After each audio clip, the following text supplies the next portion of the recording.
YouTube, as always, please subscribe to the channel, like the video and share it if you can. Also, please feel free to comment down below. Let us know what you think of what we're talking about. All right. And then for those of you listening on Spotify, Apple, or any other podcasting platform, please follow and give us a 5-star review if you can. Should we move on to England then? That was really nice and somber and,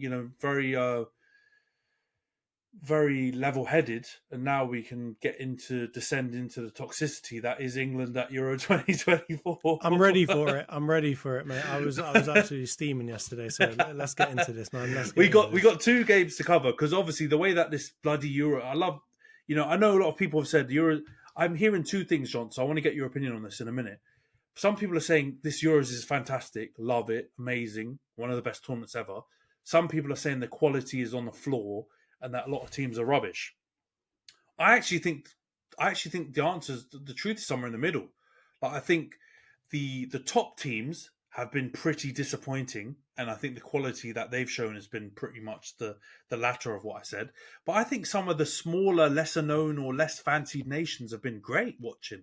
I think that Turkey-Georgia game was top tier. I think that Ukraine-Romania game was unbelievable.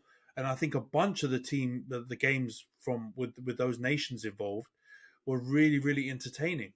So, I agree completely. I think all of the top favourites have been stinky, apart from Spain. Really, every single one of them. England have been woeful.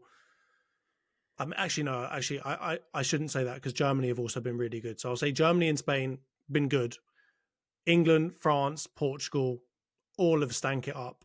And really also some of the, I guess, like the level just below them have also been pretty poor as well. So the Belgians, the Croatians, they've all been pretty poor too. As well. The Netherlands, they've not been great. Whereas I think, the real standouts of this tournament have been the teams that no one is expected to do well. Like the Austrias, the Switzerlands, the Georgias. Like the Georgia's probably the biggest one. Like how they've managed to be so entertaining and class has been a revelation for football. And I think it's actually been a good level set for everyone to say structure and team and spirit over individual brilliance can do you a lot of good. And just having the best player in England and the best player in Germany and the best player wherever doesn't guarantee you anything. I'd much rather a team of no-name players that play like they want to go to war for each other than have a bunch of, prancers that are doing nothing on the pitch. So, I agree with you. I think overall the quality has been up and down depending on who you are, but I think it's been a nice kind of refresher for everyone to remember. Don't write these teams off. Don't think one side of the draw is so much easier than the other. Like, these teams ain't messing about, and they've got their whole country riding for them hard. And some of these teams have literally never even been in it before and never been to this stage of the tournament before. So I think we really need to give some credit to those kinds of teams, because it's not all about the Galactico type of players. So that's how I see it, at least. No, I agree with you. I totally agree with you. And I also just want to talk about the format, because I've enjoyed it, man. And I wasn't expecting to enjoy the third place teams go through type 24 team format thing. I was, leaning more towards a traditional approach, but I've enjoyed it. And part of it is you get to see these lesser favored nations or nations that haven't participated before, because more teams are allowed to join. And then also, I think the jeopardy of not knowing who's going to get in the third place added makes another that third group game a lot more exciting than it would have been previously. Sure, of course, there were some cases where a team knew, as you got later through the, in the later down the alphabet of the groups, more teams knew what they had to try and do to get through. So it kind of disadvantaged the ones in Group A and B who didn't really know what was, of course they knew what was happening after game week 2, but they didn't know anything about what the other results were. So maybe there's a way where they can level set that. But I liked it. I added another layer of jeopardy to it. And I'm not gonna continue on that bandwagon. I think we should keep on with this. I think there's just plus sides to it. But the only thing I did want to criticize was the timing for when we podcast to when that game week, the third group game was for England, and between the round of 16 one stank, because basically made us unable to analyze that third game. Thank God it was a hideous game. Yeah, I'm not sure And I even want to talk about that game. That game was yeah, so bad. we can Yeah. go through it very quickly now. England nil, Slovenia nil, drab draw. Only Kobbie Mainoo and Cole Palmer came out of that game with any sort of credit, and I guess Gahey again was decent. Yeah. Um, terrible performance was poor again. It was a slight uptick compared to Denmark because I thought that was where that was the floor. Very slight. Yeah, before yesterday's game, of course. But yeah, it was not fantastic. Somehow managed to top the group. Somehow Gareth Southgate has got hyenas under the stadiums of all the other nations because he's managed to somehow get on the easier side of the draw with the lesser known nations, right? So now he's had Slovakia and Switzerland and potentially Austria or Turkey or someone like that in semi-final, which brand name wise sounds a lot better than playing Germany, Spain, France or Portugal, which I think is fair. Somehow fluked it and got through. I don't know what if you want to In add the anything, worst Johns. group of all time, by the way. Yeah, that group was That it group was smelly. was a 0-0 group. That was honestly one of the worst groups of There was only one performances win. in football I've ever seen. There Exactly, was and it was one us. win in that group. 1-0. And it was a terrible win. That game stunk as well. So all the other games were draws, and we won 1-0 in an equally rubbish game. So yeah, I hear you. That was a terrible. It's got to go down in history as the lowest scoring group ever. I'm sure. I don't even know if that's the correct stat I'm saying, but surely that's got to go down as one of the lowest scoring and most boring groups ever. They may as well just simmed all of those games. Just sim them all. No one needs to watch them, and let's just get on to the next group because that group was honestly horrible. Yeah, no, it was really tough viewing. I'll admit that whole group was just poor, but we made it through to face Slovakia in the round of 16, and now obviously that happened yesterday. England managed to win 2-1 after extra time. Boy, though, it did not look good. It was not looking good, bruv. So Slovakia scored a really well-worked goal, man. And we were talking about in the group chats, they played really nice football. They moved the ball really well. Lobotka covered every blade of grass. He looked really good. Skriniar was a rock in defence. And they just had loads of energy. They were just pressing England everywhere. And I think they were probably a little bit unfortunate to only go in 1-0 at half-time because I feel like their play probably deserved I want to talk about that first goal though, because I feel like, yes, you say that first goal was well worked, but I feel like we made that goal look better because of how spread out every one of our players was. Like we created so much space for them to just easily waltz into. And by the time that we looked up and saw that, oh, he's on the ball, the pass was already and we were screwed. So I agree with you. It did look like a training ground goal, but I think it was because of how poorly we defended that and just the massive gaping holes that we had all over the pitch. And it speaks to the overall tactics of Southgate throughout that whole game. Here we go, Southgate watch started already. But no, I agree with you. I think both can be true, though. So I think it was worked well, but it was very simple. I'm not saying it was like a super intricate goal. We basically put it on a plate for them at the same time. Kyle Walker needs to hold smoke as well today, by the way. Yeah. I don't want to make this super personal, but don't forget, he was doing up stinkers in the FA Cup final when we beat them as well. For Kobbie Mainoo, we played him onside. He was not doing well in that game. And he has those games. And it seems like he has them more and more often now in these last couple of years. Yeah, and this like rapid speed emergency seatbelt type thing that we use him for, just in case, it's not bloody necessary against Slovakia. They don't have Mbappe to run on to, or Dembele to run on to, or Yamal or Nico Williams to run on to things. Like, you don't need him. Play Trent, play someone else who's going to actually create for us. You only need Kyle Walker in those emergency situations. He doesn't need to be a starting right back. That's my decision to start. Like, whether it's Trent or someone else, that is open to decision, I think. But I've had enough of Walker. It's not reactionary. I think his performances throughout the group stages were poor as well. I'm not going to buy into the hype from the Denmark assist. I don't think he was good in any of the games that we played. At best, he was average, or maybe in one of them. And he will hurt us because positionally, he's poor. He does this a lot where he's the last defender dropping back and playing, a bag of man on side. So, yeah, get you. It was too easy. Stones and Gahey were poor as well for the lead up. They didn't do well. But yeah, Slovakia played well. And then second half, I actually feel like Lee Dixon, he's gonna hold it as well because his commentary was really poor. Like, I actually don't think England were that bad in that second half. Like, they certainly were trying more and they were passing it around more. It We just got closer. they didn't have the incisive, through balls and creativity that we needed, but they looked better. And Yeah, we had the Slovakia looked, disallowed goal. Like yeah, we were doing something. I yeah, don't know if it yeah. was good, but we were doing something more than the first half at least. Yeah, yeah. I mean, the level definitely improved. I'm not saying it was sensational, but it definitely improved. And Slovakia also didn't look as good in the second half as well, which I think you have to give England some credit for. Yeah. But Dixon, everything he was saying until the overhead kick was that England were the worst team in the world. So, I understand some of where we'll talk about it in a bit. The players' feelings stem from. But yeah, Rice, like you said, hit the post. We had a disallowed goal. Phil Foden needs to have a look at himself because there's no world where he needs to be offside. That That was that poor. square back was so it was so like choreographed. You Clear. could He could see that see was exactly yeah. where the guy was and where he was. Like it Just was hold literally your run. this. It's literally an under 10s type of error. That was Yeah, honestly so poor. you could see it from the TV that he was offside.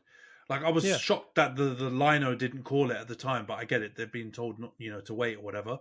But yeah, it was poor from him. I was quite harsh on Trippier at the time. I thought he didn't have to square it; he could have shot as well. But it was the right decision to square it.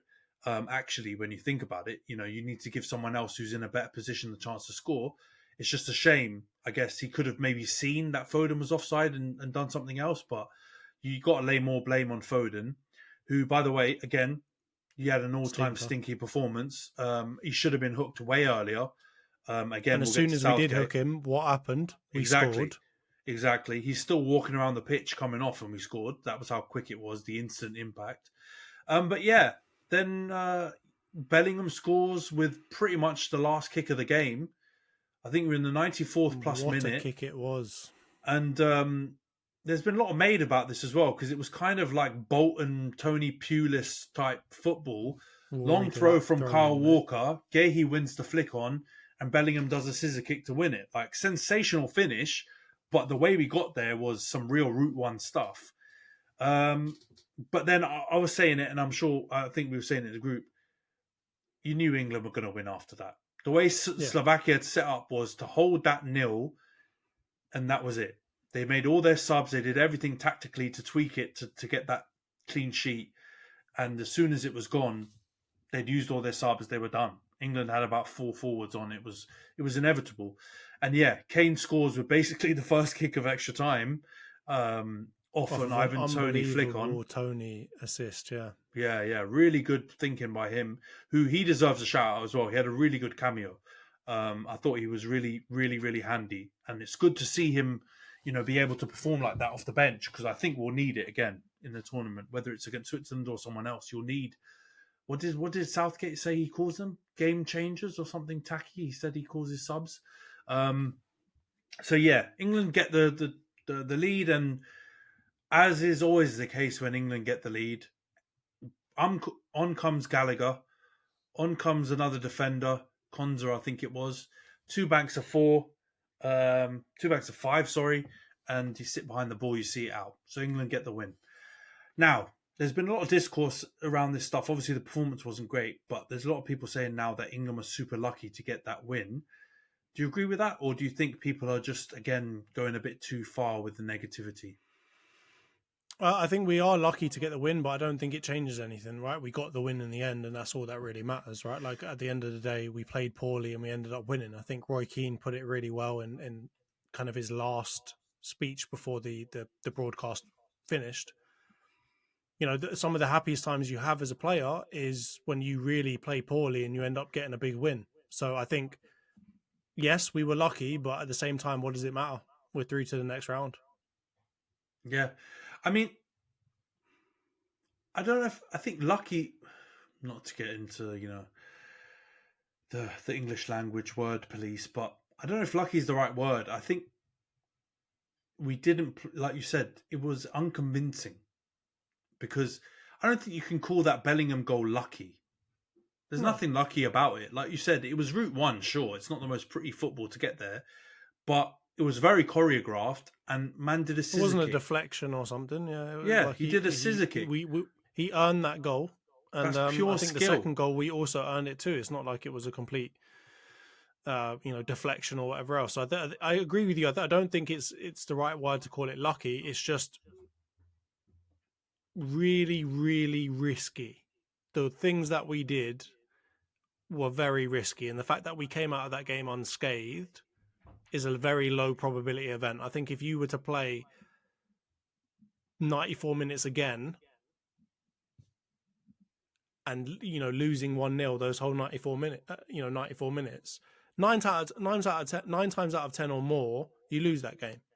And I Yeah. think that's maybe where the lucky people are thinking about it. But in my opinion, it's just you don't want to ever do that again. Like, you don't win that game most of the time if you do that again.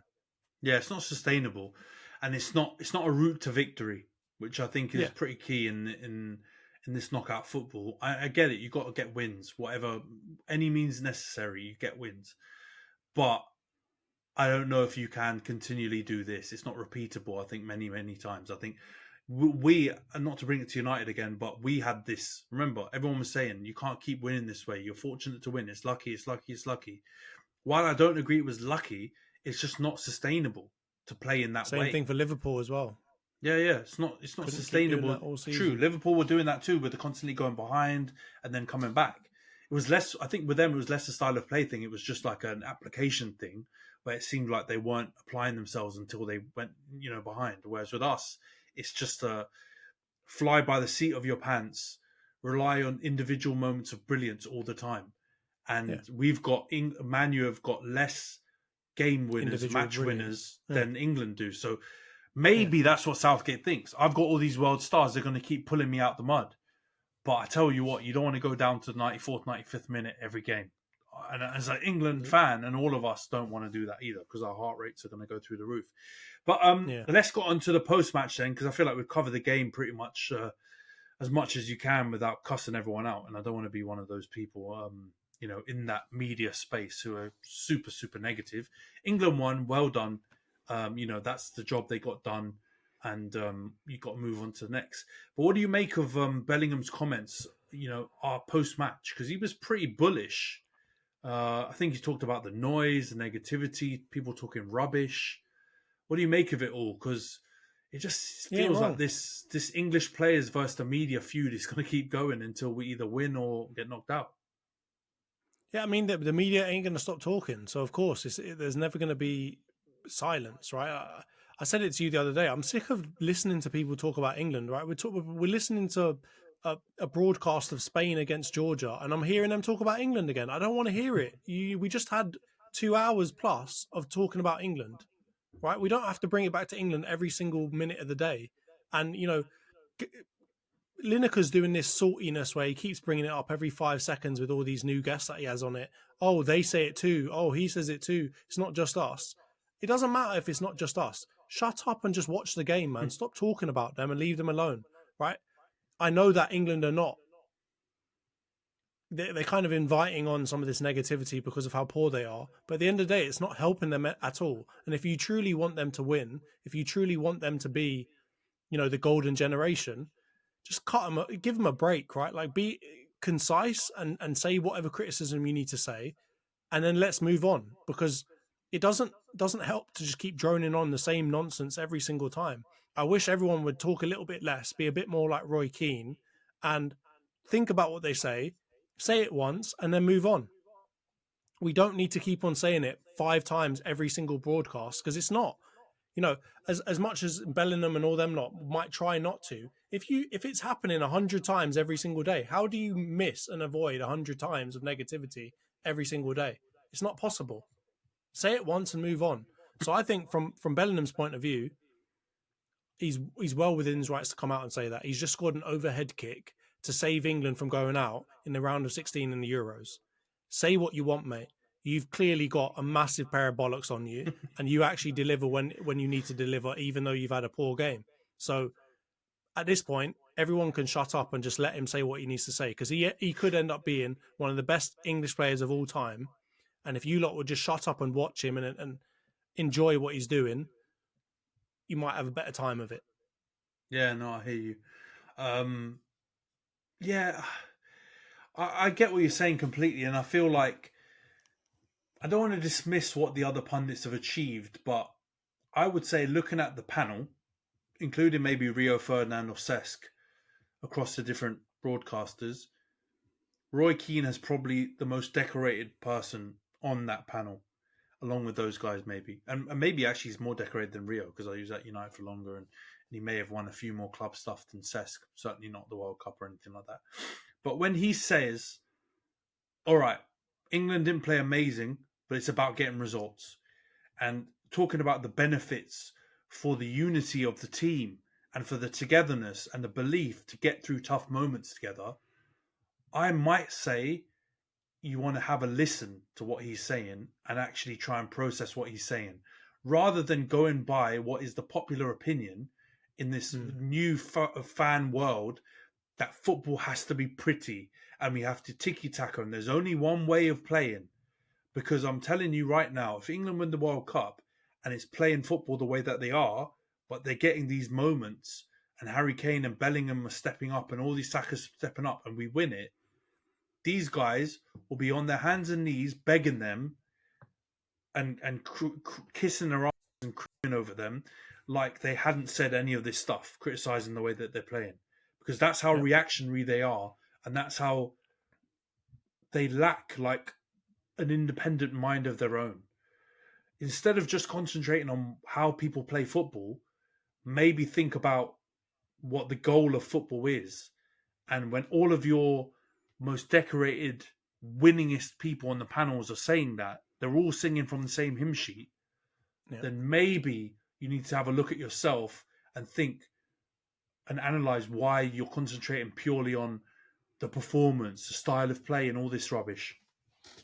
Sure, we agree it's not sustainable. It doesn't feel sustainable. But you know what? They can do it.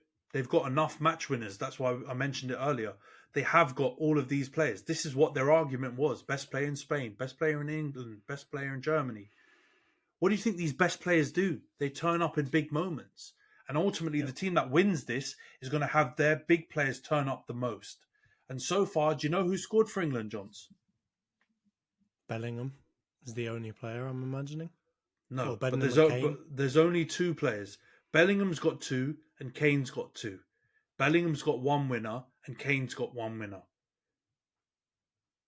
Let's see what happens. But if you'd have come into the tournament, who would have you? Let's put our club biases aside. Who would you have said are England's best players before we came here? I'm pretty sure everyone would say Kane and Bellingham would be in that top three. Yeah. So your big players are stepping up. I don't know, man. I just think we need to not just follow the crowd with all of our critique and our post-match and everyone talking about the game. Can you point out, like you said, what Roy Keane has done and give constructive criticism? Yes. I think there's room for that. But to harp on about it, like Gary Lineker and those guys are on Speak to Football or whatever their podcast is called, where they're literally talking about it every single episode, on every broadcast, like you said, they bring it up and it's all like very snide and underhanded stuff. Just get over yourselves, man. Really, at the same time, yourselves and support them. If you care about the team winning, what good do you think you're doing by saying this? Are you trying to change Southgate's mind? What are you trying to do? Because at the end of the day, right, all criticism given should have a goal in mind, right? And whether that goal is to get the players to buck up or to get the manager to figure it out, it should all have a goal in mind. And I think at that point, when you giving constructive criticism, once is enough. They've heard it, it's done, let's move on. But when you harping on about it over and over again, you surely need to know that what you are doing is sowing seeds of doubt into that team and creating disharmony. So at that point, you need to stop saying it, right? I'm all for giving criticism where criticism is due, but I don't need to say it 100 times over, right? Once is enough, and let's move on. You've got your point across, and now you keep on saying it. You're getting into the territory of you actually want this team to be bad, and you're actually you're gaining something from this team being bad, right? 100%. Because if we were winning and slapping teams off the park, they wouldn't be talking this much. No. They know they wouldn't be talking this much. But us being this bad is giving them content to drive all their programs and their podcasts and whatever else. So let's not go at it like we really care about England winning, because it's very clear from this point we don't care about England winning. We care about having our say. Mm. And- I mean, there's two things as well. Just before we move on to the next point, you read the room.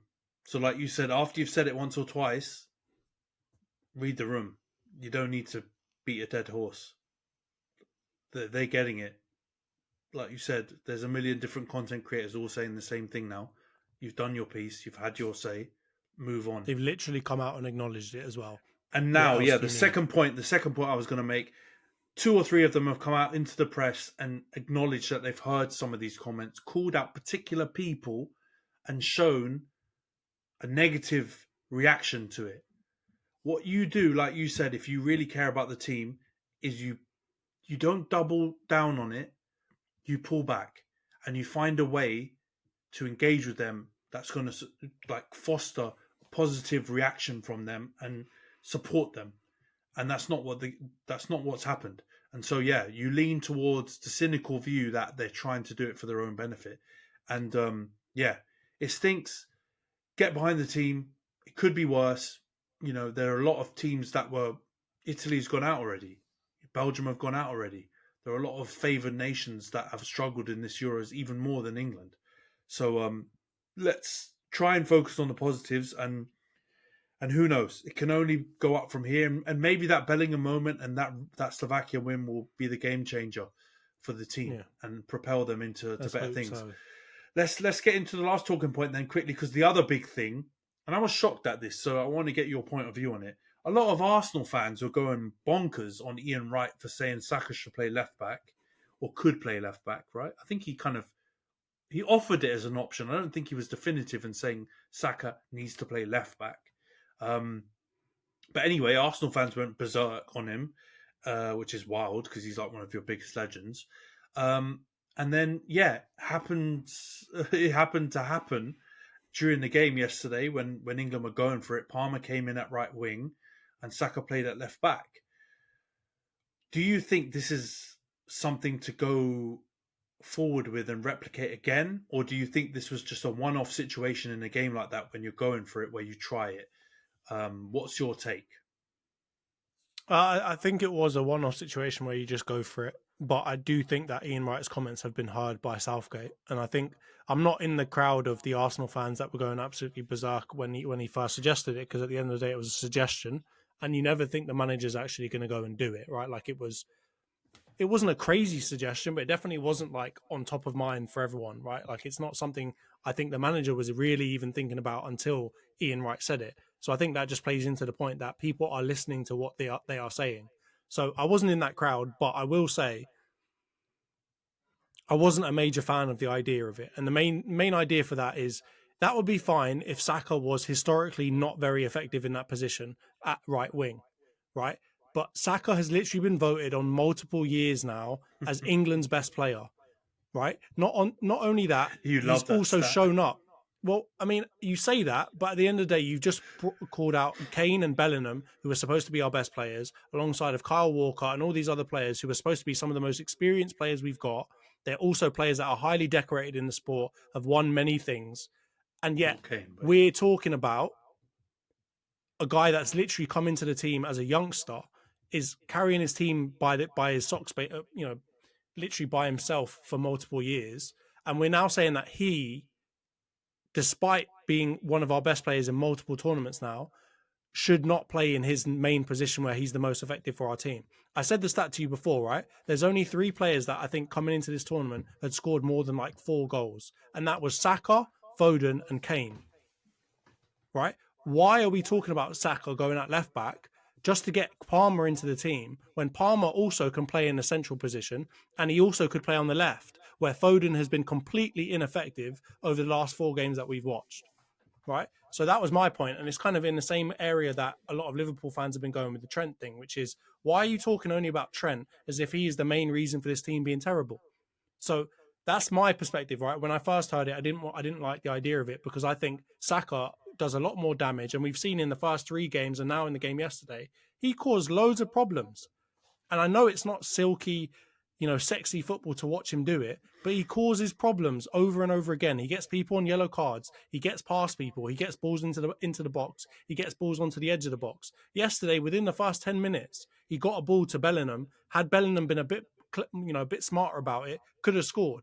So from my point of view, it was ridiculous to really go ahead and do that. But I can see why Southgate ended up doing it in the end, because I think, Trippier got injured anyway, right? Like he hurt himself, and then he had kind of no other option. Obviously, Joe Gomez and a lot of these other players aren't really the right kind of people to be bringing into that kind of really high pressure situation. So he ends up putting Saka at left back. But then, after 20 minutes, he moves him back to right wing, and then he's moving things all around anyway. So, I don't think it's going to keep going ahead, because I don't think that's Southgate's preferred style. I don't think that he thinks that that's really the way that England are going to win. But I do think it was a pure desperation play at the time, right? Like, how do I get an exciting player on the pitch and avoid me being crucified in the media? And that's Cole Palmer. So I don't think it will keep going on. I hope it doesn't keep going on. I think we can find a better way to do this. But at the same time, if he's going to go 5-3-2 and play Tony at the top, I don't mind him being left wing back.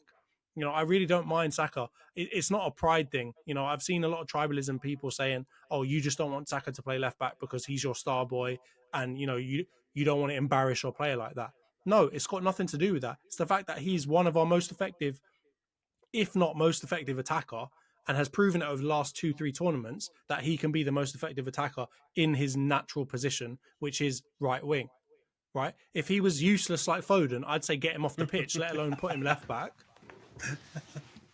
So that's my viewpoint. It's not this tribalism.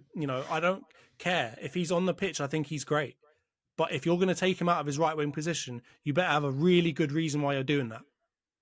Yeah, and let's be honest, Cole Palmer wasn't even that great when he came on yesterday. He does the same thing over and over again, cuts in and tries to cross it, can't beat the first man.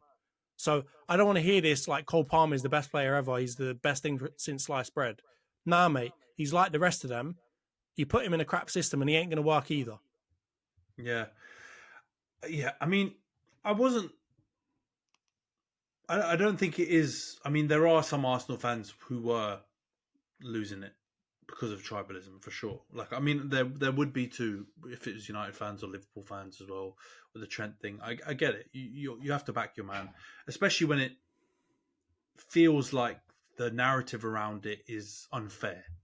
And I do think it would be very harsh on Bukayo to move him from right wing, where I don't think he's had a great tournament so far, but he's definitely not been in the worst performance category. He's had, I think, the first game he was good. The second game, only goal, yeah. Yeah, well, yeah, exactly. So for the time that he was on the pitch, I think he was good in the first game. I think he kind of petered out, but he was obviously a bit like unfit or whatever, coming back from an injury. Second game, he wasn't great, but the whole team stunk it up. Third game, ditto, same thing happened. I don't think you can blame him for it. I do think the idea that some players need to be sacrificed to make the team work is the right one. I don't think Saka is the one to sacrifice, though.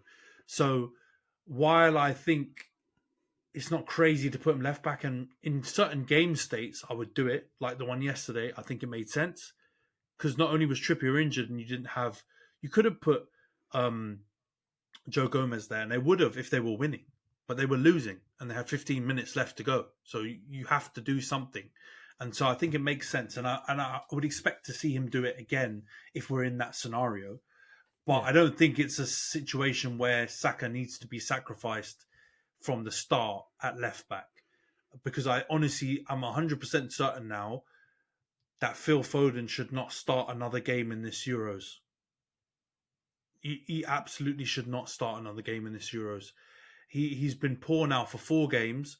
The only glimpse we've had, I think it was 10 or 15 minutes in that Denmark game when he had a couple of shots. Yeah, hit the post. And that was it. He's done absolutely sweet F-all for the rest of the tournament. So I think it's very obvious he is our Wirtz, a player that we really rate, think is top quality. I think Wirtz was one of the Bundesliga players of the season as well, alongside Kane.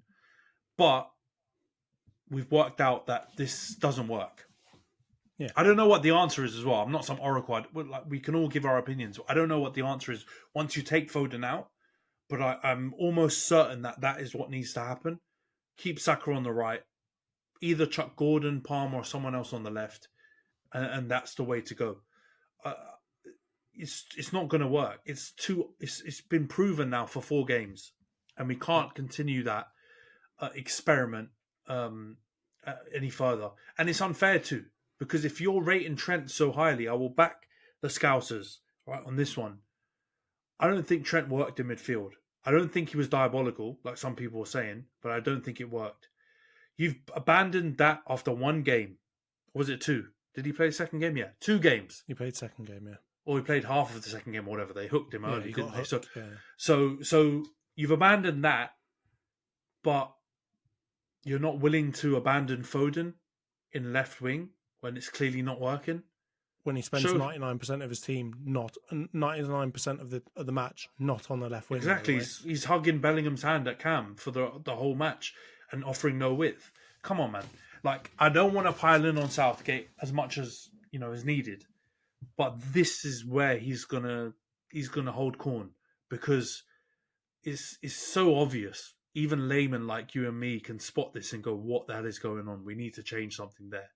And I don't know if Gordon is the answer. I don't know if Palmer is the answer. But something has to be. It's certainly not Foden. So, yeah, let's dead this whole Saka left back thing and find another way to solve the issue, because I don't think it could, like you said, it can work out when you're playing a 5-3-2, because you literally don't have wingers. So what do you do with your winging players? You got to put the winger players. You got to put them, into the system, and I think that makes sense. But otherwise, I don't want to hate on Wrighty because he's coming up with ideas, right? He's just like the rest of us. He's seeing the struggle that we're having with the formation and the style, and he's thinking of solutions. So let's see how it goes. Let's move on to the preview section then, Johns, because you obviously got the massive Switzerland quarterfinal on Saturday, 5 p.m. I'm going to be at a bloody wedding. So that's going to be fun. I'll find a way to find out what was going on. But let's get into the predictions and previews then. Johns, we'll start with you. Do you think England will get through? And how do you think the game will go? Again, I'm going to default to positivity. I think we're going to win 2-0. I think Switzerland are not going to be able to deal with us because we're actually going to put out the right team. And I was serious when I said the 5-3-2 because I think Tony deserves to start. I think Tony showed in that match he makes Kane better too. If we want to do this lump it up style, there's no better player than Ivan Toney to be at the top of that lumping up. So I'm going to go for that. We're going to start with a 5-3-2. Saka's going to be on the left wing back position. We'll have Trent or somebody on the right wing back position, and we're going to still somehow try and shovel Foden into there and Bellingham and whatever else, and we're going to stick Tony up top, and we're going to play real old school Bolton football, slap it up top, little header down, and Kane's going to slap one into the back of the net, and then Bellingham's going to come up with a screamer from 35 yards. We're going to win 2-0. I don't care what feels like it's realistic. We're winning this 2-0. Come on. Oh man, my prediction's still in play, man. I've got to keep going for it. If Hallmark made quarterfinal results, that will be it. I like the positivity. I'm not mad at that shout. Changing the formation altogether. I agree. Tony looked good. I err on the side of keeping him as an impact player. I think he could be really useful off the bench if the game kind of requires that kind of character and that kind of influence. I agree with you though. He looked good with Kane. I'll tell you that. A good old British heritage of the old. I know it wasn't a 4-4-2, but having 2 up top playing together, I like it, man. I'm with the idea of football bringing it back. I think it would be great to see, actually. But I don't think so. I think he'll keep the same formation. I hope and pray he keeps Cobby in there, because I'll tell you what, we gave him no airtime today, but he was our best player on that pitch while he was on the pitch. He was the only one. He was the best player. Yeah. Even afterwards, I would say, I don't see anyone's individual perform. I'm talking overall performance. Obviously, Bellingham scored Yeah, a scissor kick he and played Kane well. scored goals. I think performance-wise, consistency over that period of time, he got the ball, he drove with it. All of the most like dangerous situations that came up in the game came from something that Mainu was involved in. I thought he linked up really well with Saka as well on that right hand side. I like their combination play. I pray that he stays in the team. I think it would be extremely irritating if Southgate takes him out, because I feel like he was nice with Rice as well. I feel like I heard some absolute drivel and saw some drivel that Mainu and Rice were poor and blah blah blah. They didn't do anything, stepping on They're each not other's watching toes. the game. There's They're not this watching absolute, the game. It's clear. It's absolute breeze. I actually felt that two worked better than any other two we've had so far, and they offer some really different qualities, and at the same time can do a lot of the same things. So when one pushes forward, the other sits back, and they worked it out. So I like that. So I think Mainu will stay in there, Bellingham will be in the 10, Saka will stay right wing. It's the left wing one which is up for grabs, and I think he's going to finally see the light and either put Gordon or Eze, I think, on the left hand side for this Switzerland game. But I do like your idea of a 5-3-2, because I think Switzerland play that formation too, don't they? Or they play something of the like with a back five.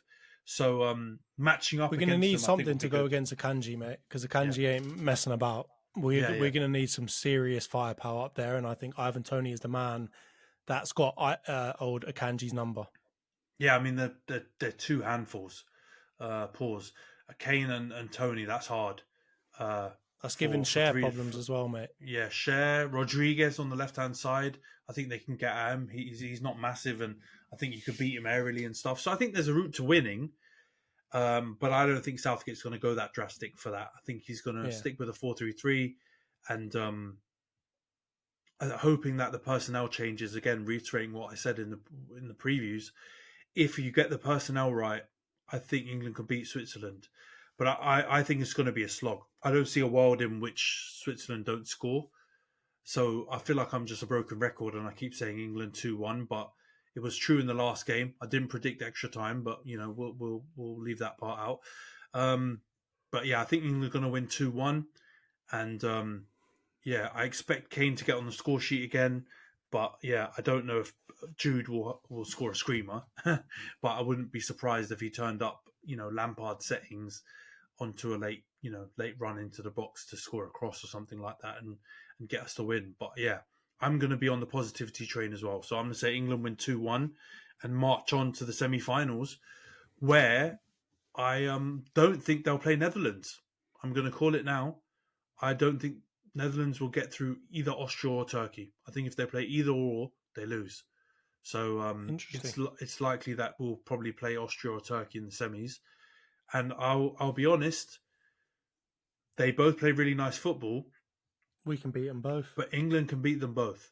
And that should be the carrot that dangles in front of all of those players to motivate them to get to that final and try and beat one of the big nations in a one-off game. And I think it's doable. So yeah, let's do this. Come on, England.